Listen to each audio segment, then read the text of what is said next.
我不是你想的那种女人。拿着你的脏钱，现在就滚！我不想再见到你。你这种女人我见得多了，不过是装腔作势。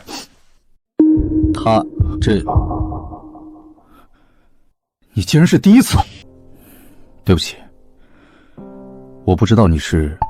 昨晚我被下了药，既然事已至此，我会对你负责。不用你负责。我说过我会负责。你要是赶我走，我就站在院子里告诉全村人昨晚发生的事。你无赖，你怎么能拿这种事要挟我？你不答应，我就不走，直到你愿意接受我为止。我守了40多年的清白，一夜之间居然出了这种丑事，现在执意不肯离开，硬闹出去遭殃的只有我和我卧床的老父亲。我爸身体不好，经不起刺激，你千万别在他面前出现，要是被他撞见，我就算拼了命也要把你撵出家门。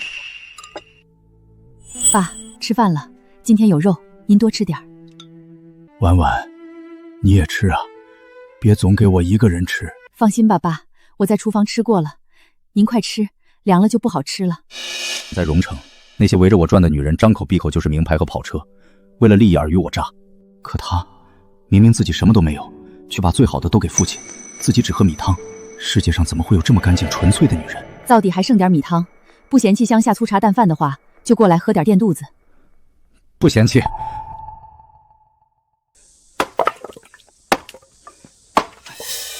苏婉，你看，水缸我已经挑满了，柴火我也正在劈，以后这种重活你都交给我。有这样一个男人在家里帮衬着，好像也挺好的。爹，您怎么出来了？不是您想的那样。婉婉啊，是爹对不起你，是这个家拖累了你呀。当年你哥嫂走得早，你为了照顾你侄子，为了照顾我这个瘫痪的老骨头，耽误了青春，终生未嫁。小伙子，谢谢你，我们家婉婉这辈子太苦了，你要是真心对她好，我这个做父亲的也能安心走了。爹，您胡说什么？爸，您放心，以后有我一口吃的，就绝不让苏婉受一点委屈，我会一辈子对她好。往后，我来给您养老送终。好。陆总，总算找到您了。陆总管，可算找到您了。总管，婉婉，对不起，我骗了你，我不是普通的打工仔，我其实是荣城陆家的管家，家里出了急事，我必须回去一趟。管家，你给我1个月时间，1个月后我一定风风光光回来娶你，到时候我带你和爸去荣城最好的医院治病，再也不让你们过苦日子。好孩子，我相信你，婉婉就交给你了，你可不能辜负她。放心吧，爸。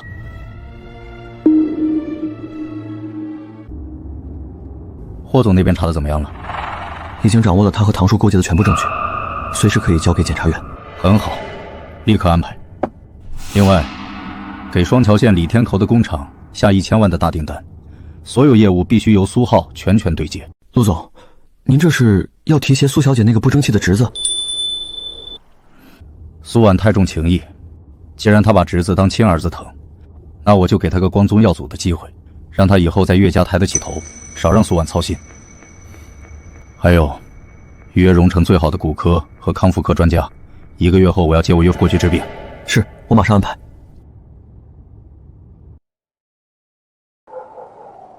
今天就是他答应来娶我的日子，他该不会反悔了吧？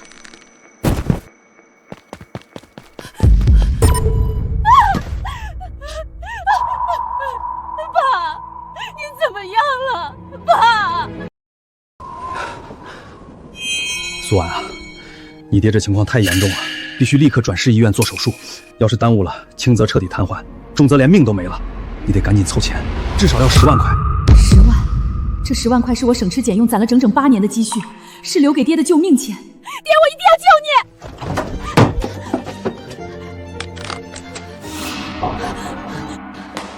姑娘，快帮我把卡里的钱全取出来，我爹等着钱做手术救命。您这卡里的10万03000块，昨天下午已经被全部取走了。什么？不可能！卡一在我这里，谁能取走？大姐，系统显示是柜台取款，取款人签名是苏浩，而且他拿的是你本人的身份证原件。苏浩，居然是苏浩！ 3天前，他以帮我买东西为由，拿走了我的身份证。没想到，我一手拉扯大的亲侄子，竟然偷了我的钱。站住！哪儿来的要饭的？赶紧滚！这是李老板的工厂，不是你该来的地方。我是苏浩的姑姑苏婉，我找他有急事儿，麻烦您帮我叫一下他。苏主管哪有你这样的穷亲戚？别在这儿胡说八道，赶紧走！再不走，别怪我们动手了。苏浩，你出来！我是姑姑。你怎么又来了？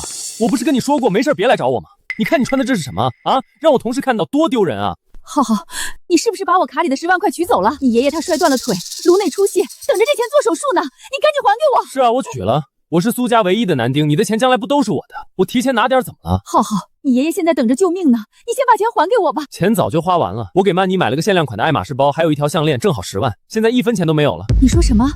你把你爷爷的救命钱拿去给你老婆买包了？什么爷爷？我早就入赘李家了，我现在是李家的人，你们苏家的事儿跟我没关系，赶紧走，别在这儿碍眼。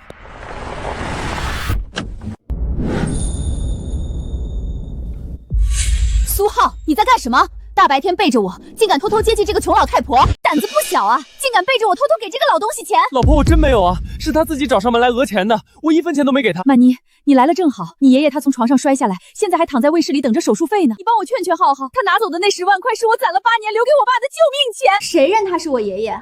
那是苏浩的爷爷，跟我半毛钱关系都没有。再说了，他瘫在床上动弹不得，活着也是个拖累。你怎么能这么说？还有，那10万块是我一分一分攒下来的，不是你们的。呸！什么你个！别再来缠着我们家苏浩，我们李家的钱1分都不会给你这个扫把星。曼妮，我求求你了，我爸真的快不行了，哪怕那10万算我借的都行。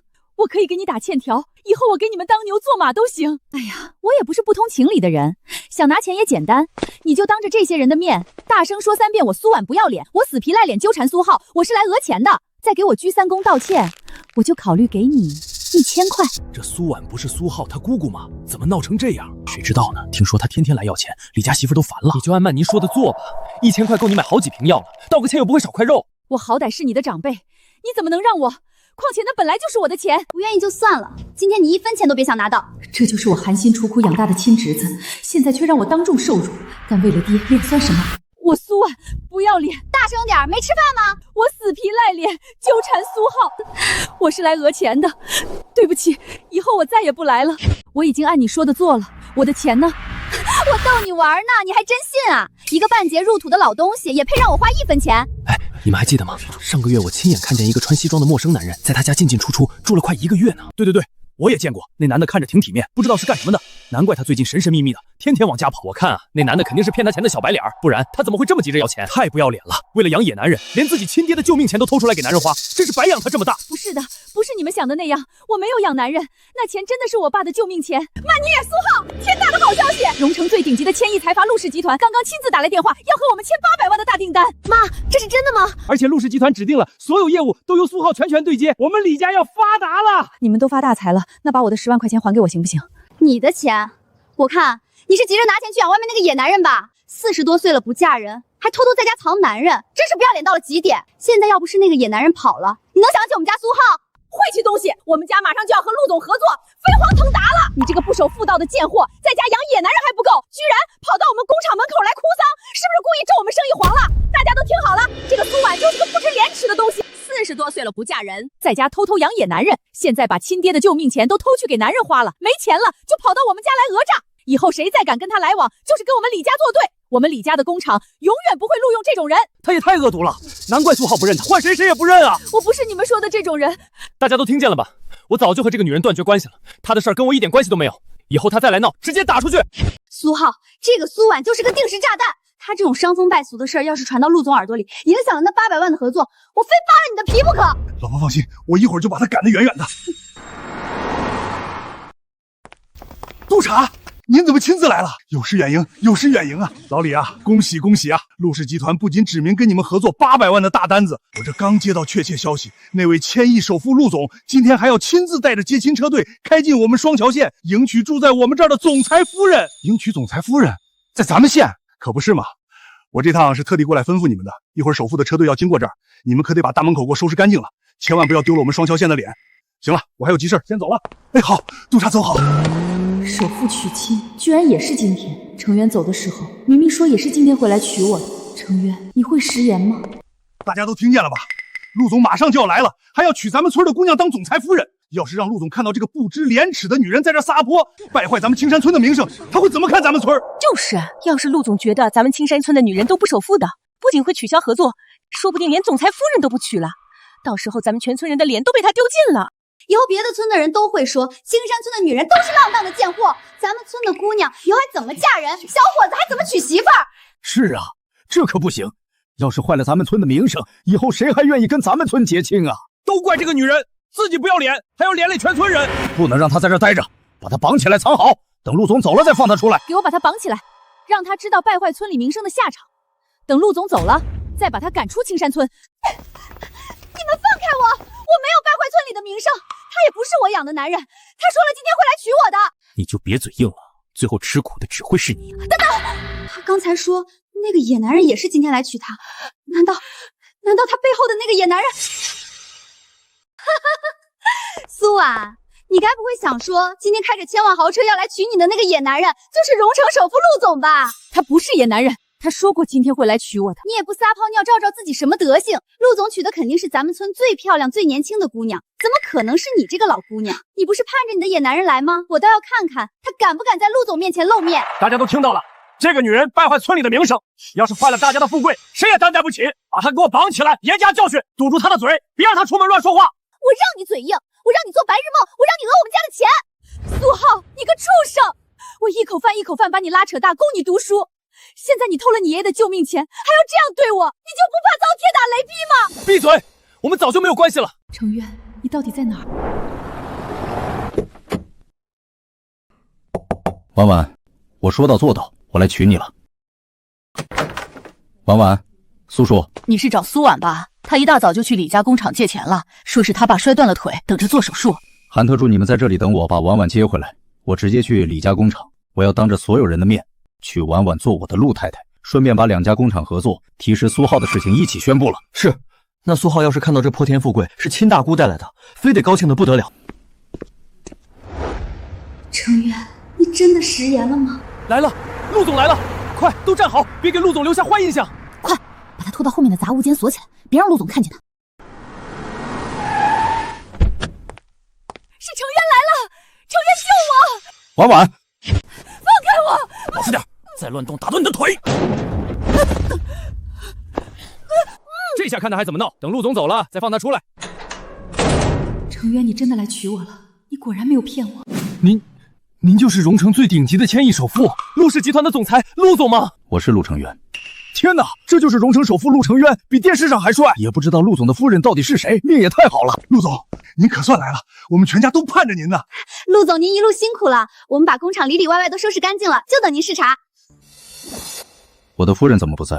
总裁夫人，我们这些乡下大老粗真不知道总裁夫人是谁，正等着您亲自揭晓呢。对，我们还在猜是哪家的千金小姐呢，肯定是天仙一样的人物。这群人估计到现在还不知道，苏浩的亲姑姑苏婉就是我陆程渊要风风光光娶过门的千亿总裁夫人。婉婉应该是还没到，等她到了再给大家一个惊喜。没事，那我就等一等她。今天是个好日子，我们先把这800万的投资合同签了，正好喜上加喜。不对啊，这陆总怎么看着这么眼熟？这跟苏婉家那个住了1个月天天挑水劈柴的小白脸一模一样啊！闭嘴！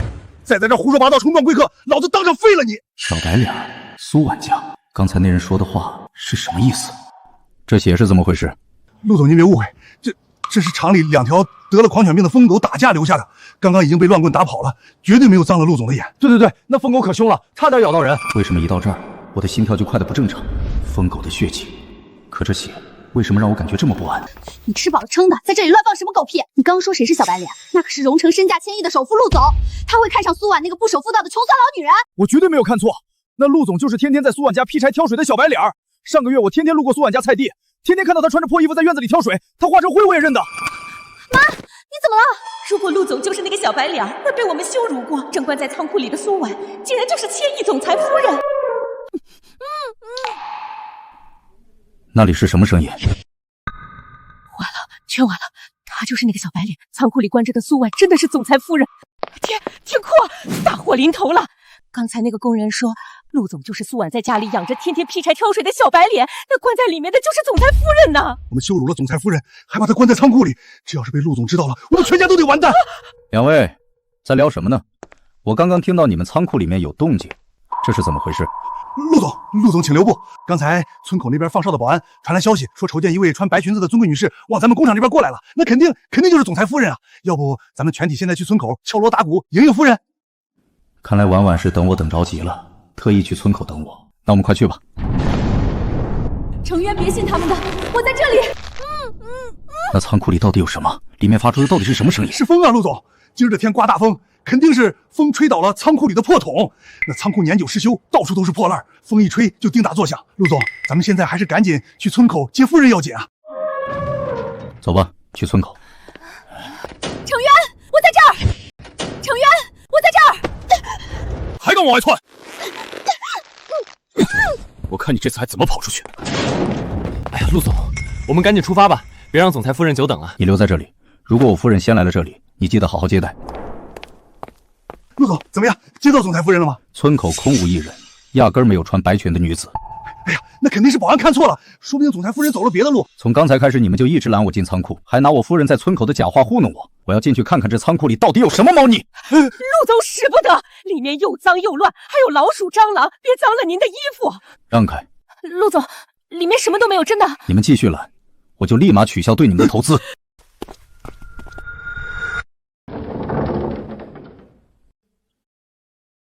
怎么会有一股血腥味？陆总，快出去！这农药有毒，别熏着您了。这仓库我必须进去，你们一再阻拦，我便非要进去把那个毒筐掀开看看。此事事关本次投资考察，谁再阻拦，就是心里有鬼。对不起，陆总，脚下一不留神踩滑了，都怪我走路不长眼睛。陆总，您快擦擦，穿着湿衣服容易感冒。办公室里有新的西装，您快去换吧。等您换完衣服再来查看也不迟啊。是啊，陆总，您先去办公室换身干净的衣服，不然着凉了就不好了。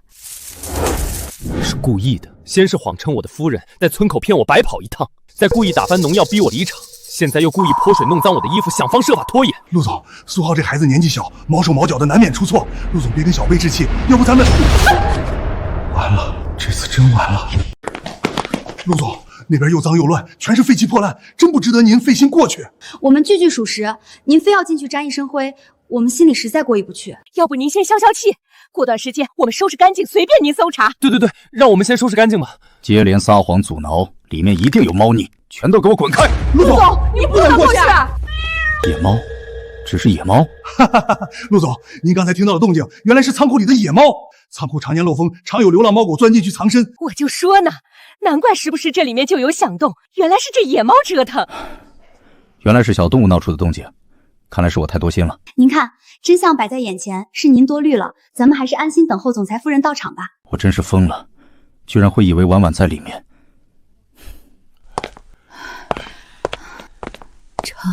程渊，婉婉，是我是程渊呀，我来晚了。婉婉，别怕，告诉我是谁把你打成这样，还把你关在这里的？哎呀，陆总，原来浩浩的姑姑就是你的总裁夫人呀！只是总裁夫人怎么会在我们李家的仓库里啊？大姑，你快说话呀！陆总问你话，你可得老老实实回答。你快告诉陆总，你怎么会在这里？是不是自己不小心跑进来了？别胡说八道，不然别怪我不客气。婉婉，不要怕，有我在。今天这个世界上没有任何人能威胁你。你把事情原原本本的说出来，我给你撑腰。是苏浩和李曼妮。苏浩偷走了我爸的救命钱，他不仅不给，还说我是来讹钱的。他们还把我活活打成这样，因为你来了，他们又以影响村子的理由，把我给关进了仓库。陆总，您别听他倒打一耙呀！我怎么可能打他？明明是他自己为了钱，大白天闯进我们工厂仓库里偷东西，被我们发现了还动手打人。我们是正当防卫才把你绑起来的。对啊，陆总，我们也是出于无奈啊。他偷东西在先，我们李家工厂开门做生意，总不能任由一个老贼进来偷东西吧？这真的都是他咎由自取啊！就是，陆总您可别被他骗了。他平时在村里手脚就不干净，经常偷鸡摸狗的，今天被抓了现行，还反咬一口。姑姑，你怎么能这么污蔑我？我真的没有打你。你们是觉得我不信我夫人的，反而相信你们的鬼话？真当我陆承渊是傻子吗？而且我陆承轩的女人，我还不了解吗？她是我见过最纯粹、最干净的女人，她宁愿自己喝米汤，也要给她父亲吃肉。你们告诉我，这样的人他会偷东西？我岳父躺在卫生室等着救命钱，你们不仅不帮忙，还把上门要钱的苏婉打成这样，关在仓库里等死。你们李家真是好得很。不可能，这绝对不可能！何苏婉在村里住了大半个月，天天穿着破衣烂色劈柴挑水的小白脸，怎么一眨眼就成了执掌全荣城生死的千亿首富陆总？苏婉这个穷酸老女人，凭什么能当上总裁夫人？不对，这不对劲儿。如果她真的是首富陆总，上个月怎么会心甘情愿待在那个破院子里吃糠咽菜？哪个大老板出门不带保镖，还天天自己跑去挑水？假的！你们别被他吓到了，他根本不是什么陆总。真正的首富是什么身份？那出门都是前呼后拥、身家千亿的大人物，怎么可能会看上苏婉这个老女人？他说的好像有点道理啊。对呀，我怎么没有想到，真正的总裁怎么可能一个人来这里还不带保镖？看来他根本就是假冒的。对，他就是我姑姑找来的骗子，想合伙骗我们家的800万投资。刚才那个人肯定是他们的托，故意说他长得像那个小白脸，就是为了演一场戏给我们看。原来你就是个彻头彻尾的骗子！苏婉，你这个贱货，居然联合外人来骗我们家的钱，你还要不要脸？首富娶农村妇女，这差距也太大了吧？现实里怎么可能有这种事儿？而且他刚才确实只有一个人，连个保镖都没有，说不定真的是骗子。唉，苏婉这女人平时装的挺老实，没想到心思这么歹毒，居然找了个骗子过来讹自己的亲侄子，真是为了钱不知廉耻。不是的，他是不是首富我不清楚，但我真的没有故意雇人来骗你们钱。还在嘴硬，他要是陆总，我就是陆总夫人。有本事你拿出证据来啊！拿不出证据，你们两个就是骗子。证据，我有的是。不过我倒想看看，你们今天能闹到什么地步。大家一起上，把这2个骗子抓起来，送到派出所去，不能让他们骗了我们的钱。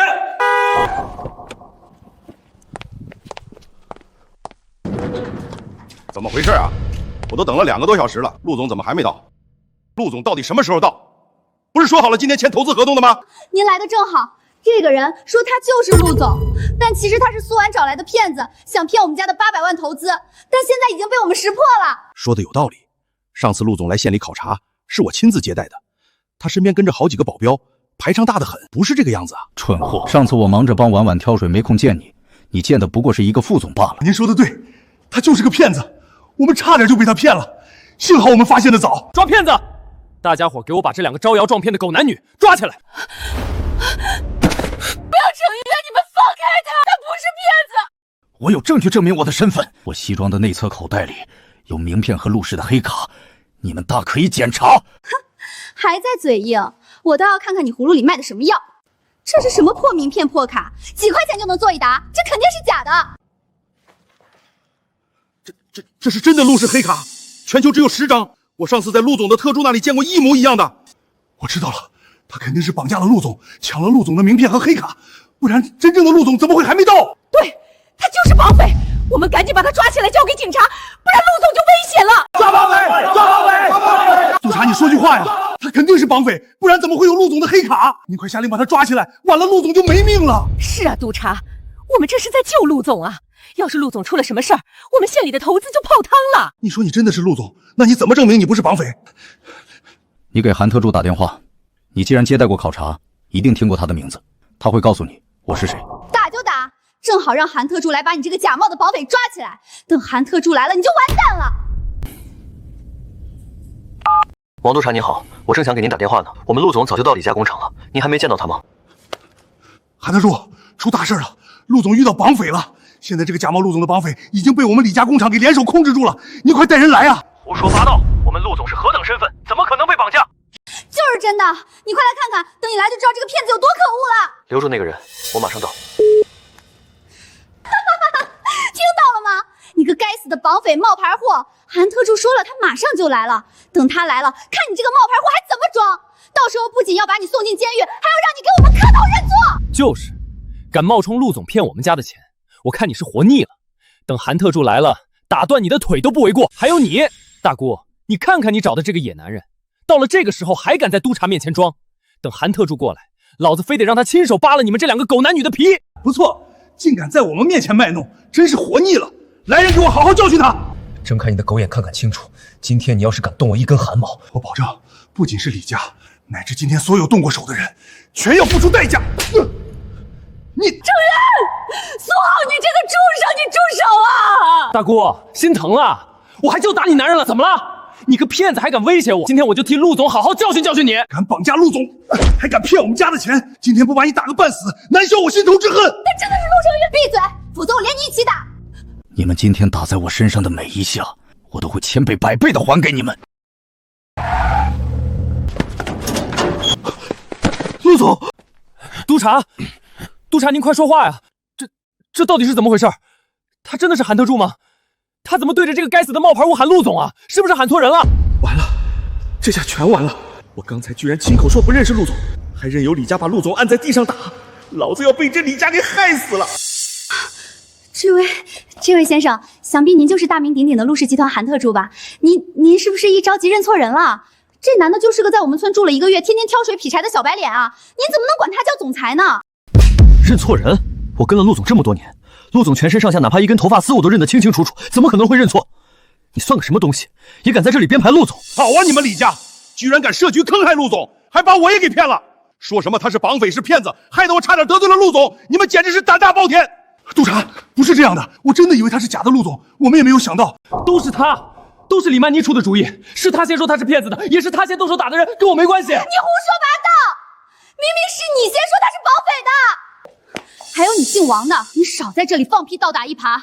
刚才明明是你自己说不认识陆总，说他没有保镖没有排场的，现在出了事，你想把责任全推到我们李家头上，你做梦！闹够了没有？陆总，您大人不计小人过，您就饶了我们吧。对啊，陆总，不，姑父，之后我就要改口叫您姑父了，之后咱们都是一家人了，您就不要怪我这个小辈了吧。谁是你的姑父？你们打在我身上的每一下，我都会记着，还有你们对我的总裁夫人苏婉做的所有事，我也会一笔一笔跟你们算清楚。第一，立刻终止和李家工厂的所有合作，追究全部违约责责。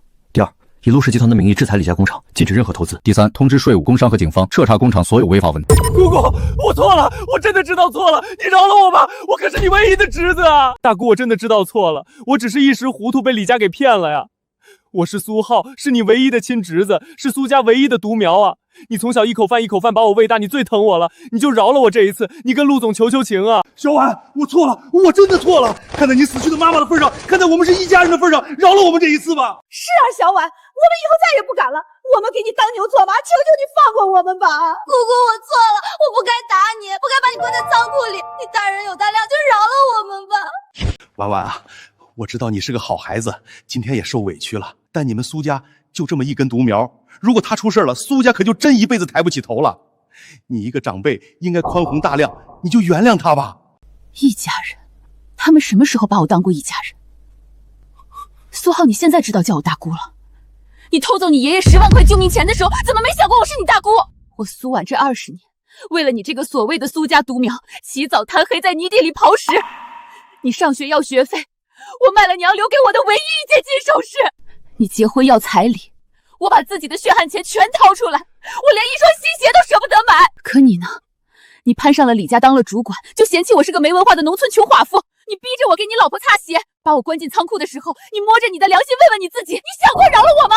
婉婉，都怪我，我不知道你过得这么苦。你放心，从今往后有我陆成辉在一天，这个世界上就再也没有任何人能让你掉一滴眼泪。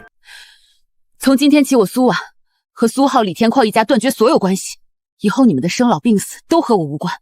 从此我苏婉主动开除族谱，划除祖籍。陆总、苏小姐，今天的事儿真是对不起，是我有眼无珠，得罪了2位。以后本人一定全力支持2位的工作，有什么需要尽管开口。陆成渊，没想到你中了我的药，居然被这个农村老女人给救了。现在为了她，居然动用整个集团的资源，看来你的软肋已经找到了。终于离开这个地方了，可为什么心里还是这么堵得慌？婉婉，别看了，那些人再也伤不到你了，冷不冷？我以为我这辈子都逃不出去了。没事了，都过去了，以后有我在，再也没有人敢欺负你。陆成渊，我有件事想问你。你说。成渊，你为什么从来不告诉我你的身份？你天天在我的破院子里挑水劈柴吃糠咽菜，为什么一转眼你就变成了全荣城最尊贵的千亿首富？对不起，婉婉，我不是故意瞒着你的，我只是太珍惜你，珍惜到怕吓到你，怕你知道我是陆氏集团的总裁以后会觉得我高不可攀，会离我而去。但是婉婉，我对你是认真的，我第一次见到你的时候就被你身上的韧劲吸引了。你那么善良，那么坚强，即使被生活逼到绝境，也从来没有放弃过。我不想用我的身份去衡量我们的感情，我只想做一个普通的男人，守在你身边。苏婉，以前我没有正式向你求过婚，现在我以陆成渊的身份重新向你求婚。你愿意嫁给我，做我的陆太太，做陆氏集团的总裁夫人吗？我愿意，程渊，我愿意。我没偷东西，苏浩他偷了我爹的救命钱，他们还把我关在竹筐里打我。我知道，我全都知道。婉婉不哭了，我在，我带你去接叔叔，这辈子没人敢再欺负你们。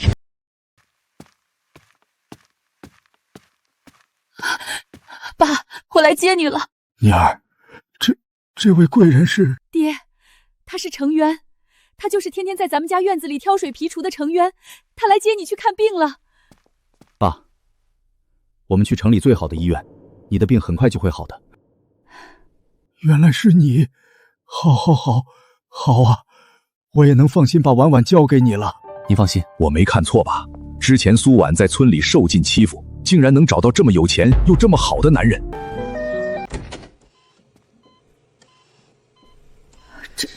这真的是病房吗？我以前连普通病房都住不起，爸爸竟然能住在这里。医生，我岳父的情况怎么样？有没有治愈的可能？陆总，苏先生是因为长期营养不良导致的钙质流失，所以这次摔倒才会这么严重。我们会安排最好的医疗团队给他做全面检查，制定个性化的治疗方案。只要积极配合治疗，恢复到生活自理是有可能的。好，费用不是问题，用最好的药，最好的设备，我只要他能好起来。程渊这个样子真像总裁，只是我这浑身的破衣服，真的配得上他吗？立刻送一整车女士胸品到医院 VIP 病房，从内衣到外套，从护肤品到化妆品，每个尺码各来一套，再准备一些适合病人吃的营养品。好的，陆总，我马上安排。不用，太破费了，我自己有衣服穿。听话，这些都是你应得的，以后我要把你以前没享过的福全都补回来。陆程渊，谢谢你。傻瓜，跟我还客气什么？我以前从来不敢想自己能过上这样的日子，我总觉得这一切都像做梦一样，怕一觉醒来什么都没了。这不是梦，是真的。以后我会一直陪着你，再也不会让你受一点委屈。程渊，谢谢你让我第一次有了家的感觉。不就是欠你那点货款吗？急什么？等陆总的800万投资到账，我立刻给你结了。再催，以后别想跟我们工厂合作了。苏浩，根据银行规定，现提前收回你工厂的所有抵押贷款，这是通知书，限你3天内还清所有钱款，否则我们将强制拍卖你的工厂。什么？提前收回贷款？凭什么？我们的贷款还有半年才到期。凭什么？就凭你得罪了陆程渊陆总。现在整个荣城的银行都不会再给你1分钱贷款，3天内还不清钱，就等着卷铺盖走人吧。完了，全完了。李天库欠我们的50万货款什么时候还？再不还，我们就搬你家的东西了。还有欠我们的300万，今天必须还，不然卸你一条腿。白眼狼苏浩，把我们的血汗钱还给我们！今天拿不到工资，老子一把火烧了你这破厂子！请大家放心，你们别忘了苏浩的姑姑是总裁夫人，过2天我们就有钱了。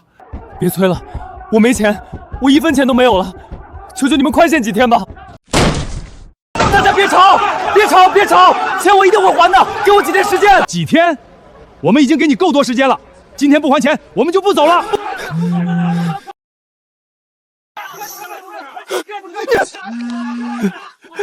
怎么办？我该怎么办？苏浩，你个没用的东西，快点想办法！都是你当初非要打苏婉，现在好了，工厂要没了，我们全家都要喝西北风了。我当初要是把那10万块钱还给他就好了，我当初要是把钱给大姑就好了。如果我给了，我现在就是千亿首富的亲侄子了，我真该死啊！哭什么哭？哭能解决问题吗？现在赶紧想办法把工厂卖了，能卖多少是多少，然后我们跑路。卖工厂，谁会买啊？所有人都知道我们得罪了陆承轩，谁买谁倒霉。我问了好几个老板，他们一听说这是李家的工厂，立刻就挂了电话。那我们怎么办？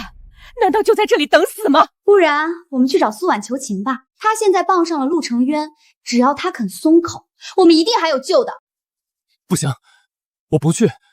我当初那么对他，他肯定不会原谅我的。你不去谁去？你是苏家唯一的根，他就算再恨我们，也不会见死不救的。婉婉，爸对不起你，让你受了这么多苦。爸，别说这些了，只要你能好起来，我受再多苦都值得。爸，今天感觉怎么样？好多了，谢谢你啊，小陆。爸，您还跟我客气什么？我现在是婉婉的丈夫，照顾你是应该的。陆总，好消息，苏焕冲，苏先生的恢复情况比我们预想的要好很多，再过1个星期就可以开始做康复训练了。真的吗，医生？太谢谢你了。太好了，小陆，我把婉婉交给你了。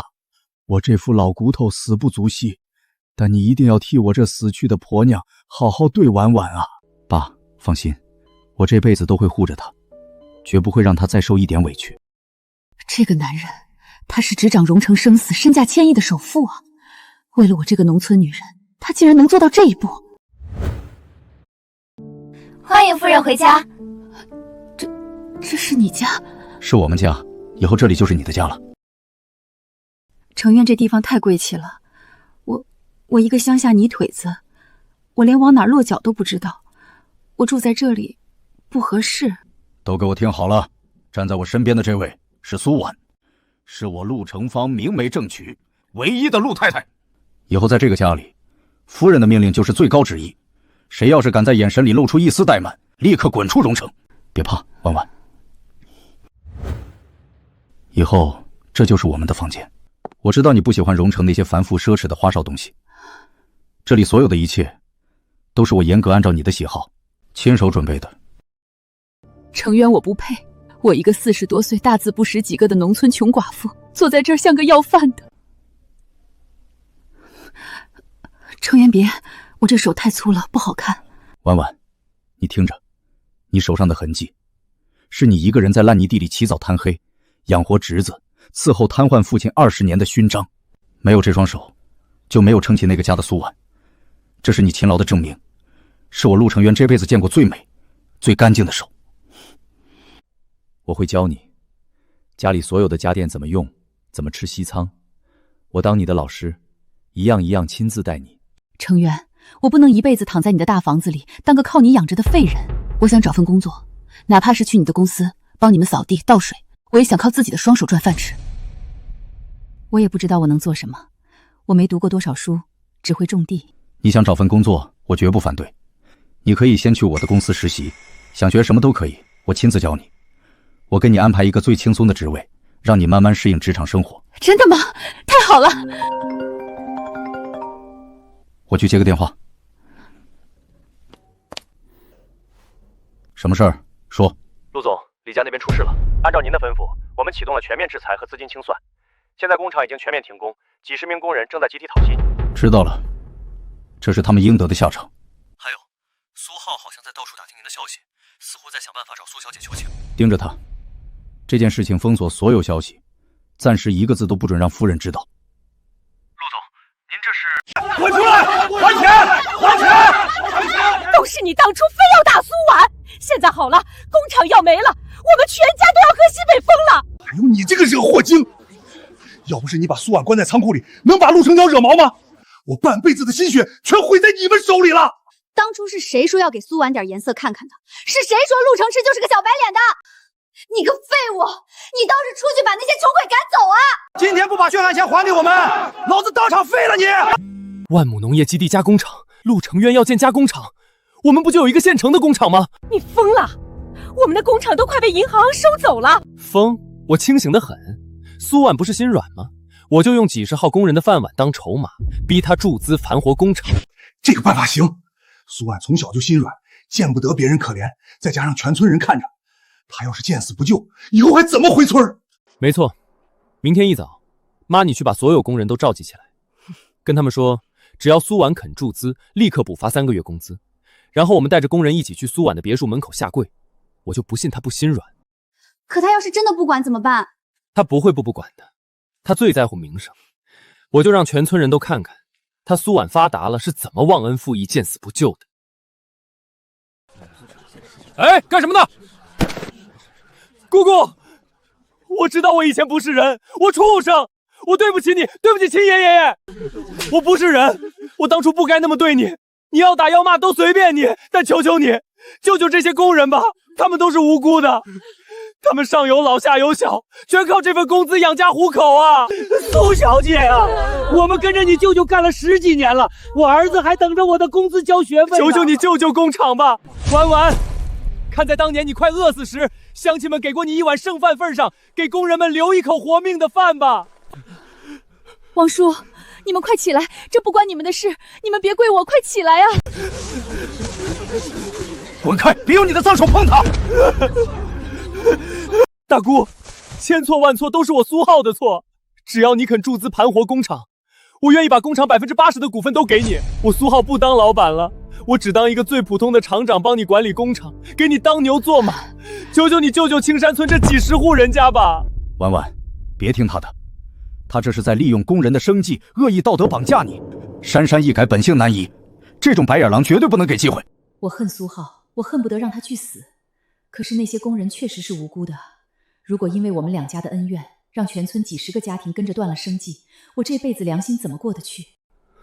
程渊，我知道他是畜生，可这些工人真的很可怜，我想再给他也是给工厂最后一次机会。我可以给这些工人安排工作，让他们去我的农业基地上班，但工厂绝对不能救。苏浩这种人，给了他机会，他只会变本加厉。不行，这些工人都是青山村的村民，对青山村有感情，而且农业基地离村子太远，他们不方便。陆程渊，就给他们最后一次机会吧，如果他这次真的改好了，也算积德了。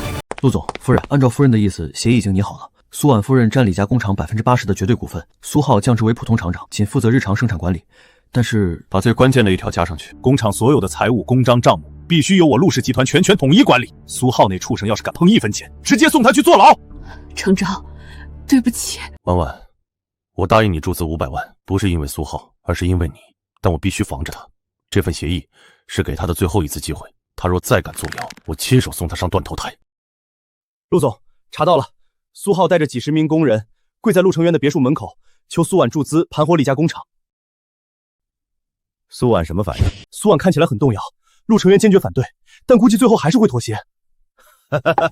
好，太好了！这个愚蠢的农村人果然是他的弱点。陆程渊现在还没查到上个月给他下毒和买凶坠杀的幕后黑手是我，他现在所有的注意力全在这个老女人身上，继续盯着他。我倒要看看陆程渊为了这个女人能付出多大的代价。等他们把工厂反活，我们再动手，给他们一个大大的惊喜。明白，陆总，我会派人24小时盯着他们的一举一动。陆程渊，你等着，属于我的东西，我会一点一点全部拿回来。根据双方协商的结果，陆总注资500万盘活李家工厂。注资完成后，陆总和苏婉共同持有工厂80%的股份，苏浩先生持有20%的股份，任厂长负责日常管理，工厂所有财务由陆总派来的会计统一管理，重大决策必须经过陆总同意。谢谢姑姑，谢谢陆总，你们真是我的再生父母，我一定好好管理工厂，绝不辜负你们的信任。我要把工厂做大做强，报答你们的救命之恩。是啊，谢谢婉婉，谢谢陆总，我们以后一定好好干，把工厂做大做强，报答你们的恩情。希望你说到做到，好好干活，重新做人。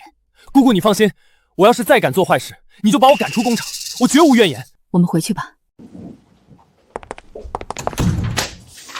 苏婉都没见识的农村穷寡妇，随便用几个青山村的穷鬼哭一哭，他果然像个傻子一样上当了，500万到手了。我就说他心软吧。现在工厂虽然名分上归他占大股，但实际管厂的还是我们。还是苏浩你厉害，略施小计就把苏婉骗得团团转。可是这上面写着，所有财务和账目都要由陆成威派来的那个老会计统一管理，我们怎么拿钱？财务那个老头子，一个外来的老家伙，在这双桥县的1亩3分地上，老子当了半辈子地头蛇，有的是办法糊弄他。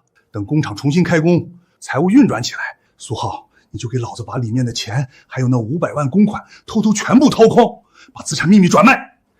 等钱捞够了，老子直接带着你们远走高飞。到时候苏婉和陆成月只能干瞪眼。不对呀，同样的钢材，上个月每吨才3200，这个月怎么突然涨到4200了？而且采购量比实际用量多了整整1倍。陆总特意交代过，李家这几个人手脚不干净，看来他们刚拿到500万的投资没几天，就已经按耐不住，开始挪用了。老东西，这个月的工资表做好了没有？工人们都在催了。苏厂长，这乡下工厂的旧账实在是太杂了，我这老眼昏花的，看得慢，不过大体上没什么问题，过2天就能汇总好。磨磨蹭蹭的，耽误了我们去逛街，有你好果子吃。以后这些小事不用这么较真，差不多就行了。我告诉你，在这个厂里，我说了算。那是自然，那是自然。不该看的别看，不该问的别问，老老实实干活，少不了你的好处。要是敢多嘴，小心我让你滚出双桥线。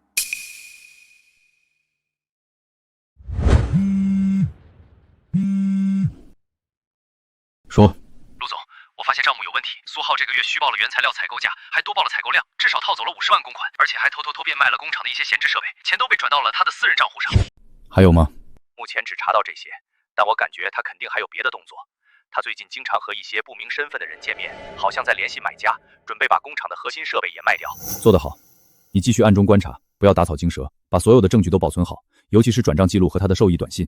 有任何新情况，立刻向我汇报。明白，陆总。陆总，要不要我现在就派人把苏浩抓起来？不急，等他把所有的罪证都暴露出来，再一网打尽。我要让婉婉亲眼看到他这个侄子到底是什么货色，彻底断了他的念想。明白，我这就安排人加强对苏浩的监控。你回来了，快洗手吃饭。我今天炖了你最爱喝的排骨汤。好，辛苦你了，婉婉。程渊，你今天怎么了？是不是公司出什么事了？没事，就是公司一点小事已经解决了，别担心。程渊，你别瞒着我，是不是苏浩边又给你惹祸了？你一定要告诉我。我虽然没读过多少书，但我知道他是个白眼狼。真的，可能是今天太累了，你还是操心一下你明天第一天去公司穿什么吧。苏婉是吧？陆总已经打过招呼了，从今天起你就在我们项目部实习，主要负责整理资料和数据录入。谢谢王经理，我一定会好好干的。你就坐那里吧，张萌，你带他熟悉一下工作流程。知道了。她就是那个农村来的总裁夫人啊，看着也不怎么样嘛，穿的这么土。可不是嘛，听说她大字不识几个，连电脑都不会用。要不是嫁给了陆总，这辈子都进不了陆氏集团的大门，走了狗屎运呗。不过我看她也待不长，咱们相机部都是高学历的人才，她一个学历低、出身差的农村妇女能干什么？你们看不起我没关系，我一定会用实际行动证明，我要靠自己的双手赚饭吃，绝对不能在这个地方给他丢人。技术团队的人呢？都死哪儿去了？双桥县农业基地那边出天大的事儿了！经理，到底怎么了？基地的智能化灌溉系统不知道出了什么大面积问题，大片大片的早稻秧苗开始枯萎变黄。技术团队在现场排查了整整2天，硬是束手无策。这要是全死光了，我们整个部门全部都要卷铺盖滚蛋！经理，让我去现场看一眼，这根本不是灌溉系统的问题。你一个刚来1天的实习生，连电脑都不会开，在这装什么专家？相信我，再耽误1天，那些大米秧子就真的神仙难救了。怎么样，查出来是什么问题了吗？还没有，系统显示一切正常，水压也足够，可这秧苗的叶片就是无法吸收水分，真是活见鬼了！怎么可能没问题？再查不出来，这上千亩庄稼就全完了。公司损失几千万不说，还会影响我们和当地政府的合作。王经理，我们已经查了3遍了，真的没有问题。让我看看。你一个实习生能看出什么问题？别在这里添乱，让他看看吧，说不定能有什么发现。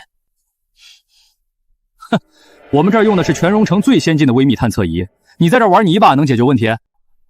大错特错，你们的技术全用错地方了。你们天天盯着机器看，为什么不低头看看脚底下的地？你看出来什么了？这不是设备坏了，是这块地之前为了赶工期过度翻晒，加上排水不畅，导致了严重的土壤板革。你们的智能灌溉只在地表洒水，水根本进不去深层的根系，地底下的水又排不出来，秧苗是被活活烧死的。苏婉，你确定吗？我确定，我种了40多年地，这种情况见得多了。板结率85%，真被他说中了。苏婉，太谢谢你了。那我们现在要怎么办？首先，把所有堵塞的排水管都挖开，清理干净里面的泥土，然后停止使用化肥，用秸秆还田的方法改良土壤，再在田里挖一些排水沟，增加土壤的透气性。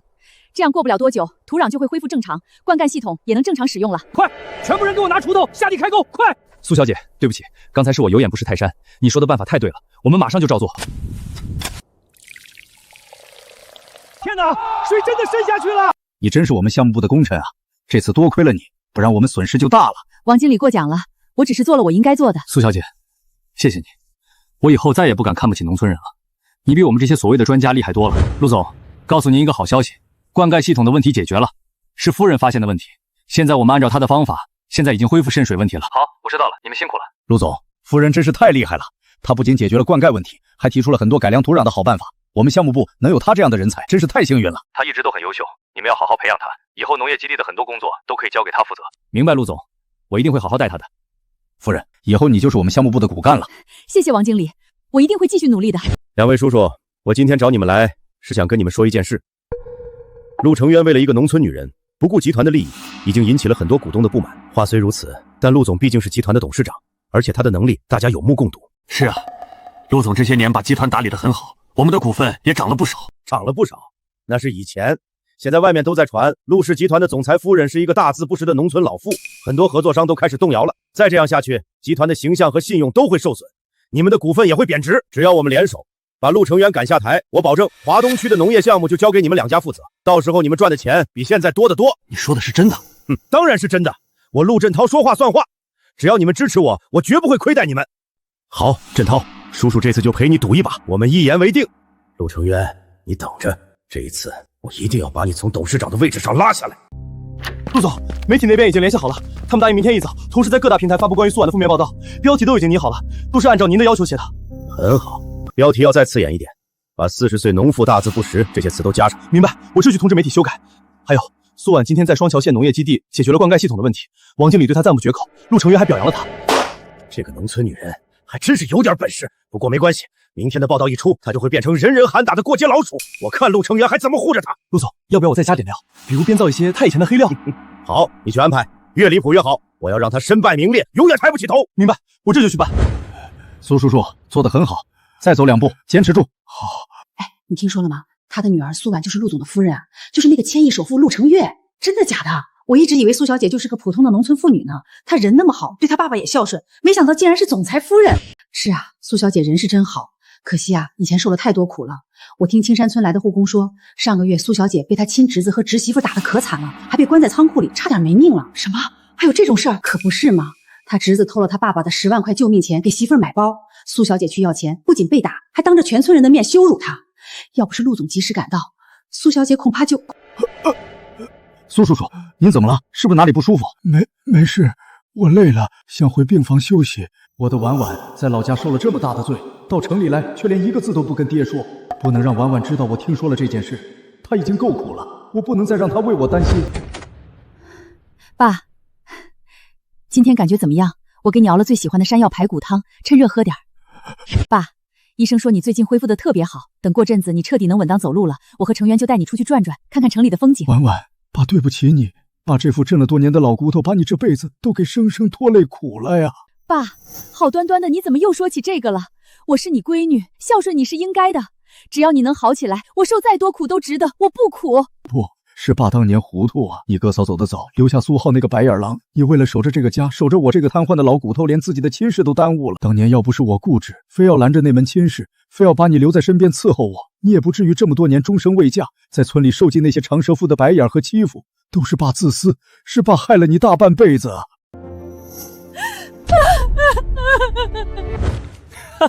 又到手50万，陆成游那个傻子还真以为我们会好好经营工厂。还是我老公厉害，略施小计就把他们耍得团团转。等我们把这500万都捞够了，就去三亚买海景房，再也不回这个破地方了。别急，慢慢来。那个老会计好糊弄得很，我已经教你怎么伪造报销单了。下个月再多报点原材料采购，再把那2条旧生产线也卖掉，又能捞个180万。还是爸你厉害，等钱捞够了，我们就带着钱远走高飞，去国外过好日子。到时候苏婉和陆成业就算发现了，也找不到我们。可是万一那个老会计发现了怎么办？他毕竟是陆成行派来的人。发现了又怎么样？他一个外来的老头子，在这双桥县的1亩3分地上还能翻了天不成？要是他敢多嘴，就找几个人教训教训他，让他知道谁才是这里的老大。就是，爸说的对，现在工厂在我们手里，我们想怎么样就怎么样。那个老东西要是识相，就乖乖闭嘴，不然有他好果子吃。陆总，这是最新的资金流向记录。苏浩在过去1个月里，通过虚报原材料采购、变卖工厂设备等方式，一共套走了230万公款。所有的转账记录都在这里，收款人都是他的私人账户。还有吗？还有，我们查到李天谷最近一直在联系外地的买家，准备把工厂的2条核心生产线卖掉，报价300万。他们约定了下周3交易。一群不知死活的东西，我给他们机会，他们竟然敢这么肆无忌惮掏空工厂。陆总，要不要现在就动手？再晚一点，他们可能就把钱转走跑路了。不急，等他们把生产线卖掉，人赃并获的时候再动手。明白，陆总，我会继续盯着他们，确保所有证据都收集完整。还有，陆振涛那边最近有什么动静？陆振涛最近一直在和董事会的几个老股东秘密会面，好像在策划什么，而且他还联系了很多媒体，不知道想干什么。我知道了，你派人盯紧他，有任何风吹草动立刻向我汇报。明白，陆总。苏苏浩、李天阔，你们的好日子到头了。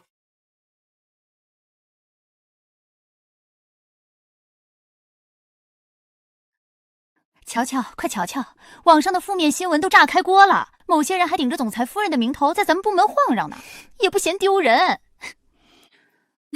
呀，你小点声，人家大字不识几个，能嫁进陆家，还不知道用了什么下三滥的手段。你看网上这标题，首富迎娶40岁楼农妇，陆氏总裁夫人大字不识，真是把咱们集团的脸都丢光了。不，我不能在这里哭。我是程万梅正娶的妻子，我没有做小偷，也没有不守妇道。网上的新闻全是假的，我绝对不能在公司给程渊添乱。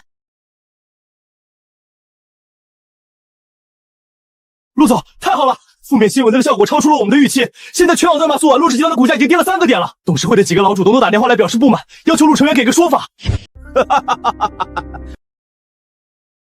陆成渊，我看你这次怎么收场？还是陆总您厉害，略施小计就让陆成渊焦头烂额。那接下来我们怎么办？通知那2个老股东，明天召开董事会紧急会议。是，陆总。在会上，我们就以陆成渊的私人婚姻损害集团利益为由，逼他交出总裁职权，移交给家族委员会管理。可是陆总，陆成渊手里还有大部分股份，要是他不同意怎么办？不同意由不得他。现在股价暴跌，股东们都对他不满，只要我们联合起来，再加上媒体的压力，他就算不同意也得同意。明白，陆总，我这就去通知那2个股东，让他们明天在董事会上发难。陆总，夫人，陆振涛那边出手了，他拿着网上那些恶意比黑的负面祭文，在董事会内部大肆煽动舆论。他说什么？陆振涛已经联合了2名刚刚拉拢的老股东，正式在董事会发起了紧急会议联署。他们以夫人出身低微，严重损害集团形象为由，准备在明天早上的会议上公开发难，逼您停职，激交职权。程渊，对不起，都是因为我，如果不是因为我，你也不会被你弟弟逼到这个份上。婉婉，听着，你没有对不起任何人，你是我陆成婉明媒正娶唯一的陆太太，是我这辈子最骄傲的女人。通知公关部不需要再压制舆论了，让那些负面新闻继续写。另外，通知老会计，把苏浩在工厂转移公款的所有原始凭证、转移记录以及李天阔的受益短信全部打包整理好。是，陆总。明天早上的董事会，既然陆振邦想把事情闹大，那我就当着所有人的面，把他和苏浩一家一起送进地狱。各位董事，今天召集大家来，是有一件关乎陆氏集团生死存亡的大事要商议。陆成渊身为集团董事长，不顾公司利益，执意迎娶一个出身低微、毫无文化的农村老妇，导致集团形象严重受损，情况不妙。昨天的负面新闻大家都看到了，我们的股价暴跌3个点，市值蒸发了上百亿。不错，陆总，今天董事会紧急会议联署召开，就是要你给大家一个交代。你让这么一个出身低微、毫无文化背景的农村老妇顶着夫人的身份，会严重损害我们集团的形象。是啊，成渊，不是我们不通情理，婚姻是你的私事，但你不能拿整个集团的利益开玩笑啊！这是我拟定的协议，只要你签署这份协议，将总裁职权无限期移交给家族委员会管理，我们就不再追究这件事。当然，移交职权的核心条件之一就是重新审查现任总裁夫人的资质，如果她不符合要求，你必须立刻和她离婚。说完了？怎么，你不同意？难道你要为了一个农村女人毁了整个陆氏集团吗？陆振涛，你费尽心思演了这么一出大戏，动用董事会紧急会议，甚至不惜做空自家集团的股价，你真以为我不知道你葫芦里卖的是什么药吗？陆成渊，你少在这里转移视线，现在是你的私人婚姻严重损害了集团声誉，导致股价暴跌，我们是在救陆氏。陆总，你今天不签这份协议，我们就按照董事会章程，联合超过半数的成员，正式启动总裁罢免程序。陆振涛，你费了这么大劲，又是买通媒体发负面新闻，又是拉拢股东，不就是想抢我的位置吗？何必说的这么张面？你胡说！我这是为了集团的利益，为了所有股东的利益。为了集团的利益，当年是谁挪用公司公款去赌博，输了3个亿？是谁收受贿赂，把公司的项目交给自己的亲戚做，导致公司失惨重？你以为你做的那些事我都不知道吗？我只是念在兄弟情分上，不想赶尽杀绝。可你偏偏不知好歹，一而再再而三地挑战我的底线。你血口喷人，你有证据吗？没有证据，你就是诬陷。证据？我当然有，而且我还有你绝对想不到的证据，放出来给大家看看。是，陆总。是陆振涛给了我100万，让我去青山村杀陆成渊。他说只要能杀了陆成渊，再给我100万。假的，这是伪造的，是陆成渊陷害我。伪造？事情办得怎么样了？一定要把陆成渊弄死，不能留活口。事成之后，我再给你打100万。放心吧，陆总，我办事你放心。不可能，这不可能！你们怎么会有这个录音？你以为你做的天衣无缝？早在你第一次派人追杀我的时候，我就已经开始调查你了。你给杀手转钱的银行流水，你和他的通话记录，还有你买凶杀人的合同，我这里全都有。你敢阴我？还有，当年我父亲的死也和你脱不了干系吧？是你在他的药里下了毒，对不对？是又怎么样？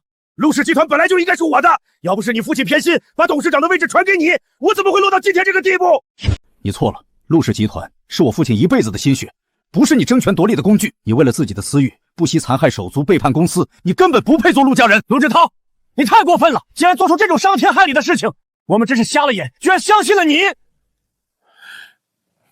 陆总，我们也是被这个畜生给蒙蔽了，我们不知道他竟然残害手足，雇凶追杀。陆成渊，就算当年是我干的又怎么样？现在集团形象受损，股价大跌是事实。你娶了个40岁大字不识的农村老谋妇，就是给集团抹黑。董事不会容忍一个土包子当总裁夫人。王婉，你怎么来了？这里交给我，你快出去！我不来，难道要让他们一指着我的脊梁骨骂吗？各位董事，大家好，我是苏婉。如你们所见，我就是一个40多岁、没读过多少书、大字不识几个的农村穷寡妇。网上的负面新闻写的没错，照片上那个被绑在柱子上的人也确实是我。哈哈，大家听见了吧？他自己都承认了，这种伤风败俗、不守妇道的贱货。但我没偷东西，我也从未做过任何对不起良心的丑事。3个月前，陆成渊浑身是血的闯进了我家，那时候他不是什么千亿首富，只是一个被人追杀、随时都可能死掉的普通人。后来他在我家住了1个月，那1个月里，他不是什么陆总，只是一个普通的男人。他帮我挑满水缸的水，批够烧一个冬天的柴，跟着我下地种玉米。我们每天吃着粗茶淡饭，他却从来没有抱怨过一句。我不在乎那些媒体怎么写我，也不在乎你们怎么看我，我更不稀罕什么总裁、夫人的荣华富贵。如果我想要钱，当初他掏出50万支票补偿我的时候，我就会直接收下。人在做，天在看，买凶害人，还想拿我这个农村女人当借口来抢位置，你做梦！他当年落难的时候，你们这些亲兄弟、老股东在哪儿？今天无论如何，我也绝对不会抛下他。陆振涛，你这个卑鄙无耻的畜生！现在真相大白了，你还有什么好狡辩的？陆振涛，你涉嫌当年一桩雇凶追杀刑事案以及多项重大商业欺诈、内部腐败，请跟我们走一趟。放开我！你们伪造证据！陆成渊，你不得好死！陆总，饶命啊！陆总，我们坚决拥护您，别查我们的账啊！从今天起，陆氏集团内部的所有腐败全面彻查，一个也别想跑。是陆总，属下这就去办。陆总，留在李家工厂的老会计已经成了对苏浩的所有财务取证，500万投资款的去向现在清清楚楚，完全落网了。婉婉，这就是你用大半辈子硬熬拉扯出来的亲侄子，我给了他应有的资金支持，甚至降他为厂长，想防着他，可他却联合李天阔密谋把这500万全部掏空转卖，然后远走高飞。夫人官方的人已经在工厂门外就位了，这些文件一旦送过去，苏浩和李家全家这辈子都别想再翻身了。您看，成渊，报警吧。韩特助，听见夫人的话了吗？立刻联合法务部带着所有的原始凭证和短信截图，直接去双桥县李家工厂抓人。是陆总，属下这就去办。快点，再晚就赶不上下午的飞机了。等我们到了国外，陆成瑶就算有天大的本事，也找不到我们。放心吧，爸，500万我们已经赚了480万，足够我们在国外舒舒服服过一辈子。等我们安顿下来，再买个大别墅，再雇几个佣人，再也不用回这个破地方。等我们到了国外，我天天穿名牌，背名牌包，再也不用看别人的脸色了。苏婉那个贱人，这辈子都别想再见到我们。他还想找我们算账，做梦！等他发现的时候，我们早就已经在国外逍遥快活了，他只能对着一个空工厂哭。苏浩，你涉嫌职务金质和商业欺诈，现在我们依法对你执行逮捕。你们是谁？你们凭什么抓我？凭什么？凭你挪用陆氏集团500万公款，偷卖工厂设备，证据确凿，你还有什么好说的？不可能，不可能！陆成渊怎么会发现的？我明明做的天衣无缝。警察同志，误会，这全是误会啊！我没有偷钱，我更没有侵占公款。你们干什么？这可是我们李家的工厂，凭什么抓我老公？曼妮，救我呀！我全招！我不是主谋啊，这些钱都是李曼妮逼我干的。苏浩，你个没良心的白眼狼，是你自己贪得无厌，是你想卷款跑路。现在出事了，你就想把责任都推到我身上？我告诉你没门儿！是他逼我的，是他拿离婚威胁我，我才不得不这么干的。所有的钱都在他那里，你们抓他，别抓我！苏浩，你这个没良心的东西！我当初真是瞎了眼才嫁给你。你偷苏婉他爹的10万块救命钱给我买包是你干的吧？你把苏婉关在仓库的竹筐里，差点把他打死也是你干的吧？你还偷偷拿你爷爷的养老钱去赌博，输了5万块也是你干的吧？你也不是什么好东西，是你逼着苏婉给你下跪擦鞋，是你到处造谣说苏婉养小白脸，是你让保安把苏婉往死里打，这些都是你干的。你胡说，你血口喷人！行了，别吵了，你们2个谁也跑不了，有什么话到地方再说。我不去，我不去，我要见我姑姑苏婉，姑姑救我呀！姑姑，我错了，我真的知道错了，你救救我啊！我是你唯一的侄子啊！婉婉，要是不想看，我们就走吧。没事，我就是想最后再看一眼这个地方。大姑，大姑，我错了，你饶了我吧！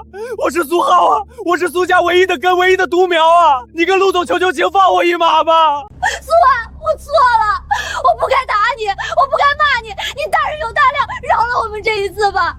苏浩，当你偷走你爷爷的救命钱，逼我给李曼丽擦鞋，把我关进竹筐里要活活打死的时候，你可曾想过，我是你大姑？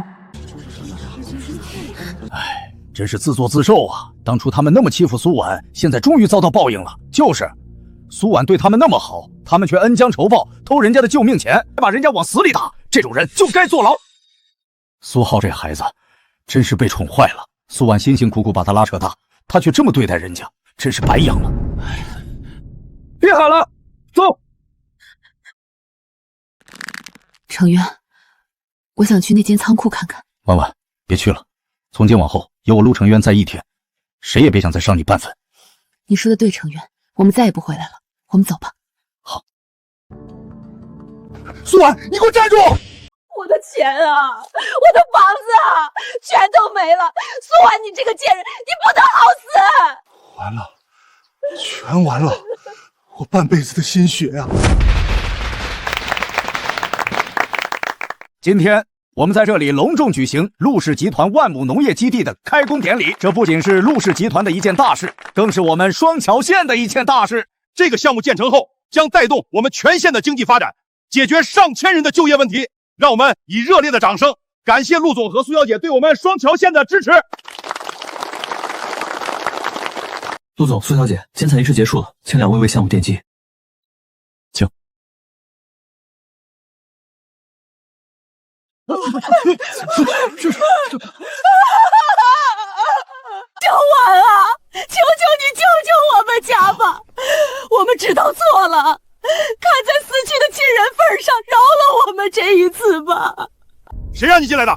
保安，把他赶出去！别赶我走，我们是一家人啊！苏婉，你摸着良心问问自己，当年要不是我们李家收留你，你早就饿死在街头了。现在你吃香的喝辣的，住别墅开豪车，就眼睁睁着我们全家饿死吗？一家人。当初你们逼着苏小姐下跪擦鞋，把她关在仓库里差点打死的时候，怎么没想过你们是一家人？我知道你还在生我们的气，可我们已经知道错了呀！苏浩和曼妮都被抓进去了，李天库也病倒在床上，家里连买米的钱都没有了。你就看在你死去的妈妈份上，看在苏家救苏浩这一根独苗的份上，饶了我们吧，给我们一口饭吃吧！大家都来评评理啊！这苏婉现在有钱了，就不认穷亲戚了，这不是忘恩负义吗？我们养了他这么多年，他就这么回报我们啊！你放屁！刘丽丽，你还要不要脸？你说你们收留了他，明明是他父母走得早，带着瘫痪的爹和年幼的弟弟过日子。上个月苏婉他爹摔断了腿，等着10万块救命钱。苏王那个白眼狼竟然偷了他爷爷的救命钱，给李曼奴买名牌包，我当时就在现场，看得清清楚楚。没错，我也看见了，那天发生的这些事，我们全村人都看在眼里。还有，你们把苏婉关在仓库的竹筐里，差点把她闷死。要不是陆总及时赶到，苏婉早就没命了。你们这么欺负她，现在还有脸来求她，真是不要脸！就是。苏婉这些年受的苦，我们都看在眼里。你们李家没有一个好东西。苏婉给过你们多少次机会了？是你们自己不知悔改，非要掏空工厂卷款跑路，别说没道事，现在活该！赶紧滚吧！我们青山村不欢迎你这种忘恩负义的东西，别在这里占了我们的地方！你们胡说，都是苏婉收买了你们，是他故意陷害我们，他就是想霸占我们家的工厂。陷害？我们这里可有你们偷卖工厂设备、转移公款的证据，要我拿出来给乡亲们都看看吗？苏婉，你这个贱人，你不得好死！我做鬼也不会放过你！大家都看到了，苏小姐已经给了他们无数次机会，是他们自己贪得无厌，不知悔改。今天苏小姐不计前嫌，回到家乡投资建厂，就是为了带领大家过上好日子。希望大家以后都能擦亮眼睛，不要被坏人蒙蔽。陆总，这是兰亭慈善晚宴的邀请函，荣城所有顶级家族都会出席。往年您从不参加，但今年情况特殊。特殊在哪里？陆振涛刚被批捕，霍氏又在暗中蠢蠢欲动，很多合作工都在观望。如果您能带着苏小姐公开亮相，不仅能彻底为苏小姐证明，还能向所有人宣告陆氏内部已经稳定。我知道，但婉婉从来没接触过这种场合，我怕她受委屈。我明白您的顾虑，但苏小姐总不能一直活在您的保护下。这次晚宴是她真正融入您的世界的最好机会。我回去问问婉婉的意见。婉婉，有件事想跟你商量。什么事？荣城有个兰亭慈善晚宴，是上流圈最重要的社交场合。韩特助说我们应该一起去，向所有人证明我们很好。但如果你不想去，我就推掉。去，我不能永远躲在你身后。别人怎么看我不重要，但我不能让别人因为我看不起你和陆氏。放心，有我在，没有人能欺负你。我知道，但这一次，我想自己站着。果然不出我所料，陆成渊真的要带那个农村女人去晚宴，真是太好了。我正愁没机会收拾他呢。你别乱来，陆振涛刚倒台，我们霍家现在自身难保，不能再得罪陆成渊了。自身难保？我们霍家怎么就自身难保了？不就是陆氏冻结了我们几个账户吗？只要我们能在晚宴上让那个女人身败名裂，让陆成渊成为整个荣城的笑柄，那些观望的合作商自然会倒向我们。可是陆成渊不是那么好对付的，万一我们偷鸡不成蚀把米怎么办？放心，我已经安排好了，我已经联系了几个平时跟我关系好的太太，到时候我们一起发难，让他当众出丑。好吧，但你一定要小心，别留下把柄。我还要让他知道，他这种农村来的贱货根本不配站在陆承洲身边。喂，是我。晚宴那天，按照我们之前说好的做，事成之后少不了你的好处。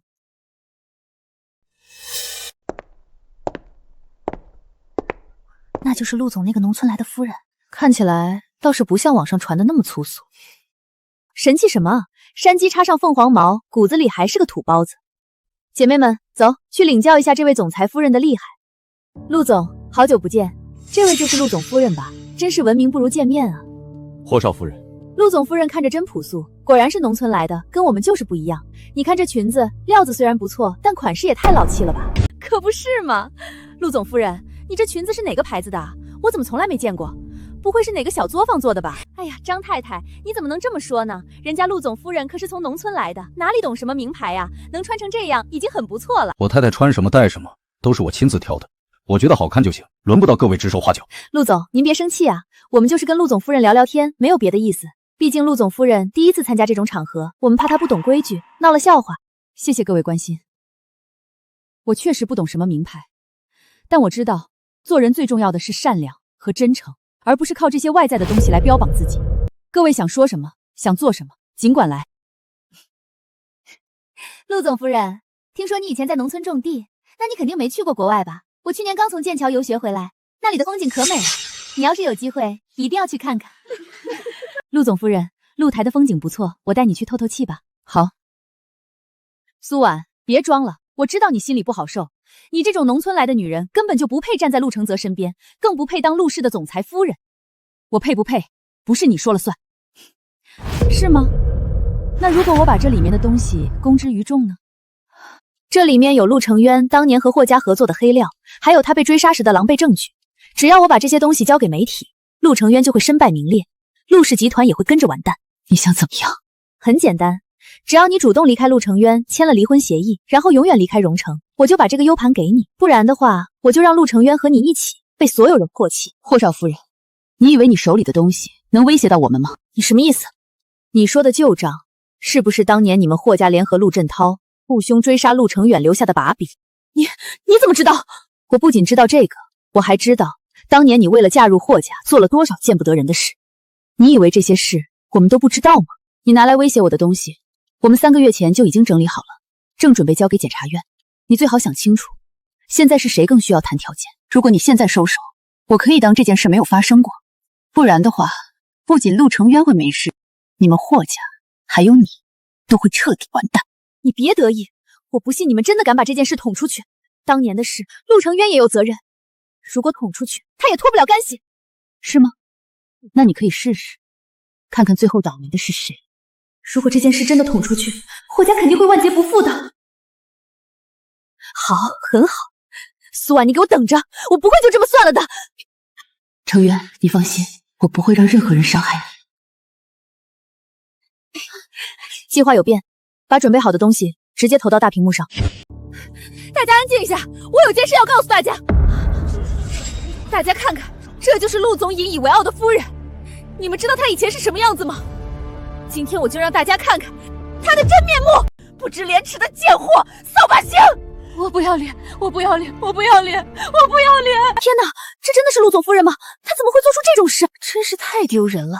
陆总怎么会娶这样一个女人？难怪霍少夫人说她不配，原来是真的。别去，让我来。视频里的人是我，那时候我父亲从床上摔下来，等着10万块救命钱。我一手拉扯大的亲侄子，偷走了我攒了8年的救命钱，给他的妻子买了名牌包。我去要钱，不仅没要到，还被他们羞辱。我不要脸，我不要脸，我不要脸！我从来没有因为这段经历感到羞耻，因为我没有做错任何事，我只是为了救我的父亲，做了我该做的事。视频里被绑在杆子上的那个女人今天站在这里，她靠自己的双手救活了她的父亲，也遇到了真心爱她的人。你们觉得她该羞耻，还是该让你们见识一下什么叫从烂泥里爬出来，真正站得住？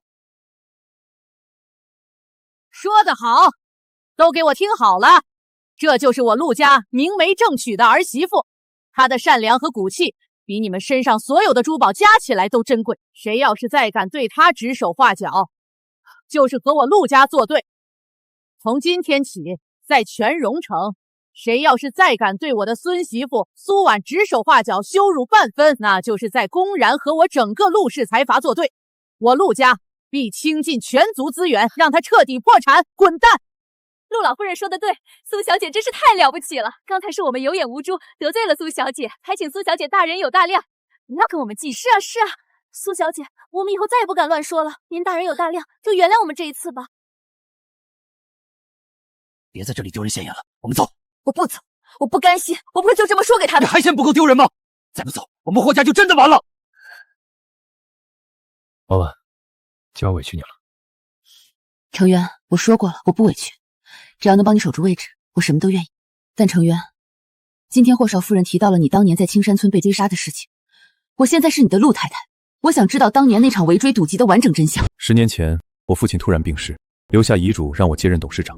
可我刚上任，就发现陆振涛联合霍家，偷偷挪用了集团3个亿的公款，转移到了海外账户。所以你准备揭发他们？是，可我没想到他们提前知道了消息，不仅反咬一口说我挪用公款，还雇了杀手要杀我灭口。那天晚上，我从公司逃出来，一路被追杀到青山村，浑身是血的撞进了你家的门。那时候我以为自己死定了，是你救了我。在你家的那1个月，是我这辈子最轻松的日子，不用提防暗算，不用勾心斗角，每天只要劈柴挑水，等着吃饭就好。都过去了，以后有我陪着你，再也没有人能伤害你了。你的事就是我的事。成渊，把霍氏和陆氏所有的合作合同、债权文件都给我，我想看看。你看这些干什么？这些都是专业的法务文件，很枯燥的。我想帮你，虽然我不懂什么资本运作，但我对数字敏感。村里合作社的账我对了10年，再隐蔽的假账我都能看出来，说不定我能发现什么破绽。好，都给你，看不懂的地方就问我。成渊，你看这里。怎么了？这里有什么问题吗？你看，这份债权转让合同的落款日期是2023年3月15日，可是下面的银行打款记录是2023年6月20日，整整早了3个月。还有这个公章，编号和霍家的公章编号不一样，这是一份伪造的合同。真的？我怎么没发现？这份合同是霍家主张债权的核心依据，要是合同是假的，他们的所有主张都不成立。我就说嘛，这种提前签合同、事后补公章的套路，村里那些想骗补贴的人经常用，我一眼就看出来了。婉婉，你真是我的福星，有了这个漏洞，我们就能彻底扳倒霍家了。现在怎么办？陆氏已经起诉我们了，银行也冻结了我们所有的账户，再这样下去，我们霍家就真的完了。不能就这么算了，我不甘心输给苏婉那个农村女人。不甘心又能怎么样？我们现在手里没有任何筹码了。谁说没有？我手里还有宴会那段视频，我已经联系了水军，明天一早就把掐头去尾的视频发到网上，就说苏婉当年为了钱下跪乞讨，是个拜金女。我要让她身败名裂，让陆承渊成为整个荣城的笑柄。这样能行吗？万一被拆穿了，我们就更被动了。死马当活马医，只要能搞垮苏婉，能让陆承渊分心，我们就还有机会。喂，是我。陆总，不好了，霍少夫人真的把视频发出去了，现在全网都在骂苏小姐，很多合作方都打来电话说要暂停和我们的合作。这个疯女人！韩特助，立刻通知公关部，全网删除所有相关内容，同时起诉所有发布虚假信息的媒体和账号，一个都不能放过。我要让她付出代价。是，陆总，我这就去安排。韩特助，等一下，不用去。婉婉，你别管。这次换我自己来。您好，我是苏婉，我想接受你们的专访，全程直播。我要把所有事情的真相公之于众。各位观众朋友们，大家好！今天我们有幸邀请到了陆氏集团的总裁夫人苏婉女士接受我们的独家专访。苏女士，最近网上有很多关于您的负面新闻，您对此有什么想说的吗？我知道网上有很多人在骂我，说我是拜金女，说我为了钱下跪乞讨。今天我来这里就是想把真相告诉大家。视频里我确实下跪了，但我不是为了乞讨，我是为了救我父亲的命。我从来没有觉得这段经历可耻。我靠自己的双手养活父亲，拉扯侄子，我问心无愧。那些靠着家世背景耀武扬威、欺负弱小的人，才真正可耻。苏女士，谢谢您愿意把这些经历分享给我们，您真的很坚强。没什么，苦难已经过去了，现在我过得很好。我希望所有和我有过相似经历的人，都能勇敢地站起来，不要被苦难打倒。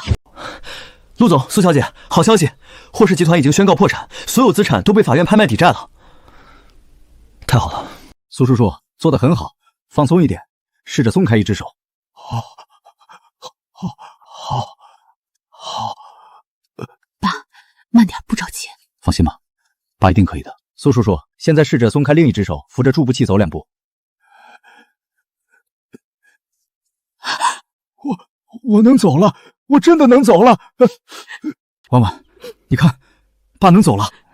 哭什么哭？我还没死呢。你们2个这么大的人了，哭哭啼啼的像什么样子？苏叔叔，您太厉害了，恢复的比我们预想的还要好。再训练一段时间，您就能不用助步器自己走路了。好，我一定好好训练。等婉婉结婚的时候，我要亲自牵着她的手，把她交给陆成交。终于能回家了，在医院待了这么久，都快憋死我了。爸，回家以后我天天给你做好吃的，你想吃什么我就给你做什么。爸，我已经把家里1楼的房间收拾好了，改成了无障碍房，方便您活动。还买了您喜欢的摇椅和鸟笼，以后您可以在院子上晒太阳、喂鸟。谢谢你们，辛苦你们了。婉婉，爸这辈子最对不起的就是你。当年要不是我固执，搅黄了你的婚事，你也不会受这么多苦。爸，您别这么说，我从来没有怪过您。如果不是当年的那些事儿，我也不会遇到程渊，不会有现在的幸福生活。一切都是最好的安排。爸，您放心，以后我一定会好好照顾婉婉，不会让她再受一点委屈。好，有你这句话，我就放心了。能看到婉婉嫁给你这么好的人，我就是死也瞑目了。爸，您胡说什么呢？您还要长命百岁，看着我们的孩子出生，帮我们带孩子呢。好，爸不说了，爸还要等着抱外孙呢。哎，这地方真不错，比青山村的老房子好多了。爸，你要是喜欢，以后我们就常住在这里。要是想回青山村了，我们也可以随时回去。是啊，爸，等您身体再好一点，我们就回青山村住一段时间，看看老邻居，看看我们的老房子。婉婉，你等着，我要给你一个最特别的婚礼，一个只属于我们的婚礼。还记得这里吗？当初我浑身是血撞开这扇门，是你给了我第二条命。怎么会忘？那天雨下得很大，你倒在门槛上，我还以为是哪里来的流浪汉。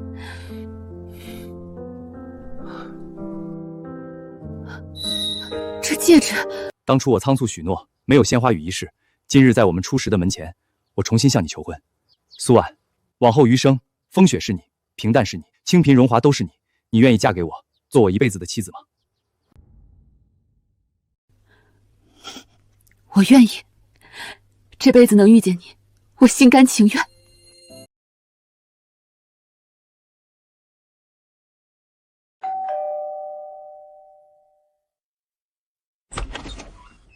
苏小姐您好，我是双桥县看守所的指定律师，受苏浩先生委托前来转交一封他的亲笔信。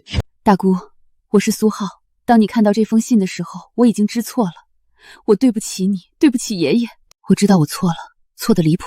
现在说什么都晚了，我愿意接受法律的制裁。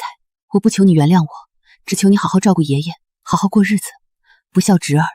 苏浩，他现在知道错了，早干什么去了？这些罪都是他咎由自取。我没有打算原谅他，但也不想再被过往困住。